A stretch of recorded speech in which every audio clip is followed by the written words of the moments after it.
ஒரு நிமிடம் ஒரு புத்தகம் என்ற வரிசையில் நான் உங்கள் பிஎன்எஸ் பாண்டியன். இன்னைக்கு பார்க்க போகிற புத்தகம் வீடு வெளி. எழுத்தாளர் சி மோகன் எழுதியிருக்கக்கூடிய இந்த நூலை வெளியிட்டிருக்கவங்க டிஸ்கவரி புக் பேலஸ். அதாவது இது ஒரு நாவல். இது வரைக்கும் சி மோகன் வினோத கலைஞனின் சித்திரம் அப்படிங்கிற ஒரு நாவலையும் கமலிங்கிற நாவலையும் எழுதியிருக்காரு. இது தவிர ஓனாய்குல சின்னம் என்கின்ற ஒரு மொழிபெயர்ப்பையும் கொடுத்துருக்காரு. இலக்கிய வெளியில் பரவலாக அறியப்பட்ட சி மோகன் அவர்கள் நடைவழி பயணம் அப்படிங்கிற ஒரு தொடரை தமிழில் எழுதி பெரும் புகழடைஞ்சவர். இந்த நாவல் இப்போது வெளியிடப்பட்டிருக்கு.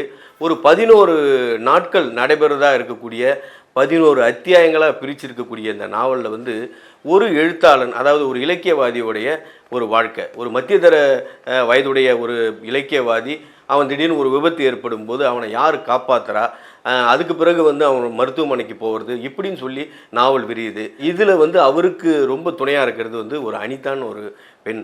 ரொம்ப வித்தியாசமான கேரக்டர். அவருடைய தோழியாக வர்றாங்க. கடைசியில் இவங்கெல்லாம் என்ன ஆனாங்க அப்படிங்கிறது தான் இந்த வீடு வெளி அப்படிங்கிற ஒரு நாவலுடைய கதை அம்சம். அதாவது ஒவ்வொரு நாவலை படிக்கும்போது அதனுடைய படிமங்கள் நம்ம வாழ்க்கையில் ஏதாவது ஒரு விஷயத்தை நினச்சி பார்க்க வரைக்கும்.